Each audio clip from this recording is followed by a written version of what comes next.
Meaning of duvet day. Duvet day. Duvet day.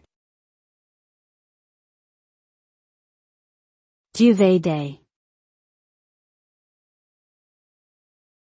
Duvet day. A duvet day is a term used to describe a day off work or school that is taken purely for the purpose of relaxation and rejuvenation.